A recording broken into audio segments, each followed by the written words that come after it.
Welcome back to Hannity. So the road to 2016 is in full swing, and as we saw Governor Walker exiting the race yesterday, some candidates' messages are resonating better with you, the voters. Pollster Frank Luntz recently dialed political ads with a focus group of voters. He's here to explain results. Mr. Luntz, good to see you, sir. It's great, Sean. I got to tell you that already this series of ads are out, and it is significant that we've had some really good ads that have impacted Republican primary voters, but some of them have been awful, and they just really haven't resonated. All right, let's look at Marco Rubio. He says if he's president, our enemies will not test us. Let's see how this did. Well, the first thing that will change if I'm president is we're not going to have a foreign policy designed to make us popular in the world. We're going to have a foreign policy designed to protect our people and make sure we are respected and our interests are respected in the world. For starters, we will rebuild our military, and we will have, for now and the foreseeable future, the strongest military on this planet, and will dare test it.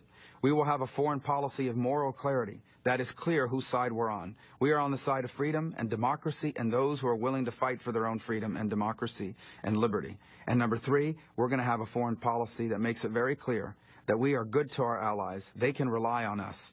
And our enemies and our adversaries will not dare test us because they will know that if they do, they will not prevail. You know what's fascinating? As the longer he spoke, it kept going up and up and up. That's not always the case. No, and Sean, this is an issue that people don't realize. Republican primary voters prioritize national security even above economic security. Foreign policy matters more to them than jobs and the economy. And Marco Rubio is one of the reasons why in the most recent polling, he's now into double digits, that he is the one candidate that's talking about what needs to happen to restore American security. There's another candidate who says we need to be tougher with ISIS and Islamic terrorists that scored very well as well, and that's Senator Ted Cruz. Let's look at that. We will not defeat radical Islamic terrorism so long as we have a president unwilling to utter the words radical Islamic terrorism.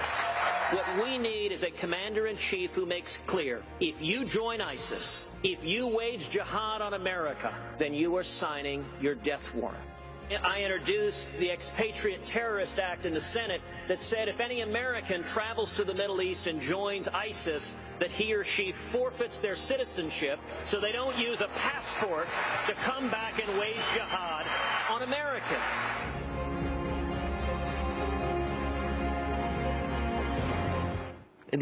Almost the exact same phenomenon. That is not normally the case.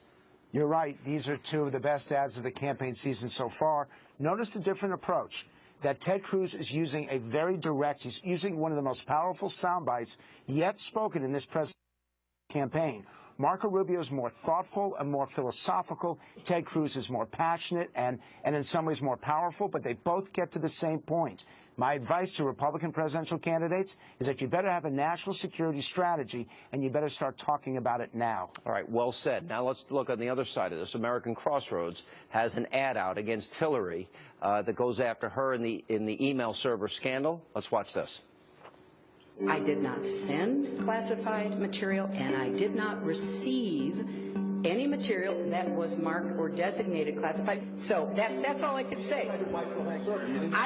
I have no idea. That's why we turned it over. You were the official in charge. Did you wipe the server? What, like with a cloth or something? No. Well, no.